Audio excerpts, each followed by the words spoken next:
எம்ஜிஆர் தொடங்கி விஜய் வரைக்கும் அரசியலுக்கு வந்த நம்ம தமிழ் ஹீரோக்கள் யாரெல்லாம் உங்களுக்கு தெரியுமா? விஜய் அடி வாங்க போறாரா இல்ல அடி கொடுக்க போறாரா? என்னதான் சினிமாக்குள்ள வந்து பணம், பெயர், புகழ்னு எல்லாத்தையும் சம்பாதிச்சாலும் பதவி ஆசை வந்து இவங்கள சும்மா விடுறதே இல்ல. அதனாலேயே சில பிரபலங்கள் சினிமா ஒரு அடித்தளமா வச்சு அப்படியே அரசியலுக்குள்ள வந்திருக்காங்க. இப்படி வந்து அவங்களுக்கு என்ன ஆச்சு அப்படின்றது தான் இந்த வீடியோல பார்க்க போறோம். லிஸ்ட்ல ஃபர்ஸ்ட் இருக்கிறது எம்ஜிஆர். சினிமா மூலம் மக்கள் கிட்ட நல்ல பெயரை வாங்கிட்டு ஃபர்ஸ்ட் அரசியலுக்குள்ள வந்தவர் தான் இந்த எம்ஜிஆர்.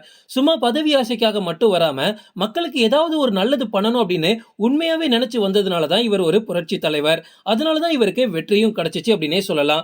இவர் காங்கிரஸ் கட்சியில தான் முதலா இணைந்தாரு. அதுக்கப்புறமா பேரறிஞர் அண்ணாவை ஒரு அரசியல் குருவா நினைச்சு திமுகக்குள்ள வந்தாரு. ஆனா அங்க வந்து கலைஞர் கருணாநிதி கூட நிறைய கருத்து வேறுபாடு ஏற்பட்டதுனால தனியா பிரிஞ்சு 1972ஆம் ஆண்டு அகில இந்திய அண்ணா திராவிட முன்னேற்ற கழகம் அப்படின்ற ஒரு கட்சியை ஆரம்பிச்சாரு.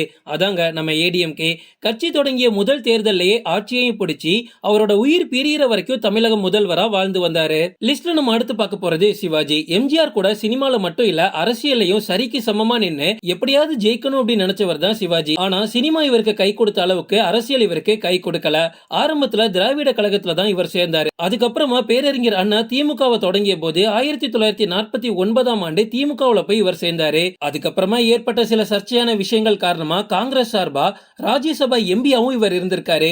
எம்ஜிஆர் இறந்ததுக்கு அப்புறமா ஜெயலலிதா கூட்டணியில காங்கிரஸ் வந்து சேர்ந்ததுனால அதிருப்தி அடைஞ்ச சிவாஜி தமிழக முன்னேற்றம் அப்படின்ற ஒரு தனி அரசியல் கட்சியை 1988ஆம் ஆண்டு தொடங்கினாரு. ஆனா அதுல பயங்கர தோல்வியை சந்திச்சதுக்கு அப்புறமா 1993ல இதோட அரசியல் வாழ்க்கை போதும் அப்படின்னு மொத்தமா விட்டுட்டு போயிட்டாரு. லிஸ்ட்ல நம்ம அடுத்து பார்க்க போறது பாக்யராஜ். எம்ஜிஆரோட தீவிர ரசிகரா இருக்கக்கூடிய பாக்யராஜ் எம்ஜிஆரோட பெயர்லயே 1989ஆம் ஆண்டு எம்ஜிஆர் மக்கள் முன்னேற்ற கழகம் அப்படின்ற ஒரு பெயர்ல தனி அரசியல் கட்சியை ஆரம்பிச்சாரு.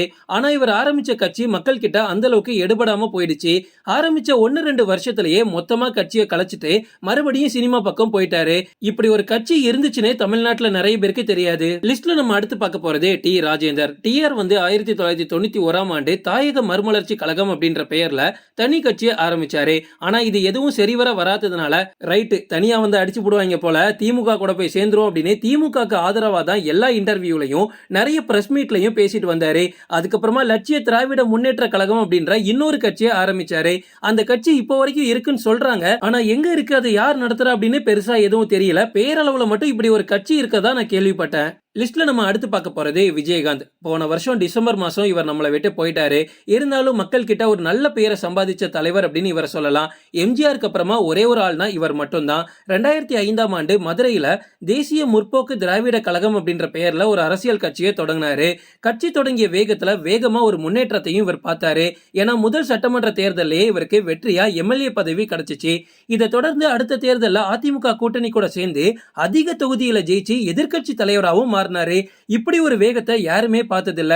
ஆனா உடல்நல குறைவால அரசியல் இருந்து ஒதுங்கி நிறைய பேர் இவரை ட்ரோல் பண்ணி விஜயகாந்த்னாலே இப்படிதான் மாத்தி விட்டாங்க. ஆனா எம்ஜிஆருக்கு அப்புறமா அரசியல்ல ஓரளவுக்கு உச்சம் தொட்ட மனுஷன் இவர் தான். இதுக்கு தாண்டா சொல்றது, தேவையில்லாம ட்ரோல் பண்ணாதீங்கடா யாரையும்.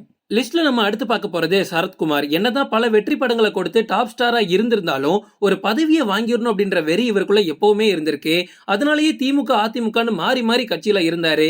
2007ஆம் ஆண்டு மதுரையில சமத்துவ மக்கள் கட்சி அப்படின்னு இவரே ஒரு தனி கட்சியை ஆரம்பிச்சாரு. ஆனா தொடர்ந்து தனியா கட்சியை நடத்தி ஒரு வெற்றியை பெற முடியாததுனால இப்போ பிஜேபி கூட சேர்ந்து ஒரு கூட்டணி கட்சியா மாறிட்டாரு. இதை தள்ளி கமலஹாசனா இருக்கட்டும், கருணாசா இருக்கட்டும், நிறைய பேர் கட்சியை ஆரம்பிச்சிருக்காங்க. ஆனா எதுவுமே சரிவர சொல்ற மாதிரி இல்ல. சரி, இப்ப நம்ம விஜய் கிட்ட வருவோம். இதுவரைக்கும் சினிமால இருந்து அரசியலுக்கு வந்ததுல எம்ஜிஆர், விஜயகாந்த் அவர்களுக்கு அடுத்தபடியா மிகப்பெரிய ஃபேன் பேஸோட உள்ள களத்துல இறங்குறது விஜய் தான். ரீசெண்டா தான் தமிழக வெற்றி கழகம் அப்படின்ற ஒரு கட்சியை ஆரம்பிச்சாரு. அவரோட கொடியையும் பாட்டையும் மிந்தானத்து தான் அறிவிச்சாரு. எல்லாமே ஃபைன். 2026ல முதலா போட்டி போட போறாரு. என்ன நடக்குது அப்படின்றத வெயிட் பண்ணி பார்க்கலாம். நம்ம தேவையில்லாம ட்ரோல் பண்ணி அசிங்கப்படுத்தாதீங்க. ஆல்ரெடி ட்ரோல் பண்ணி ஒரு மனுஷனை அப்படியே அனுப்பிவிட்ட கதெல்லாம் உங்களுக்கு தெரியும்ல. இறந்ததுக்கு அப்புறமா அவர் இப்படி அப்படின்னு. ஏண்டா உயிரோட இருக்கும்போது என்னைக்காவது ஒரு நல்ல விதமா போஸ்ட் போட்டிருக்கீங்களாடா? ஃபுல்லா ட்ரோல் பண்ணிட்டு செத்ததுக்கு அப்புறம் அது இதுன்னு. விஜய் அரசியல்ல ட்ரோல் பண்ணப்படுறாரா இல்ல ஜெயிக்க போறாரா அப்படின்னு நம்ம வெயிட் பண்ணி பார்க்கலாம். ஓகே ஃப்ரெண்ட்ஸ், இதோட நான் இந்த வீடியோ முடிச்சுக்கிறேன். இன்னொரு இன்ட்ரெஸ்டிங்கான வீடியோல நம்ம சந்திக்கலாம். Stay tuned.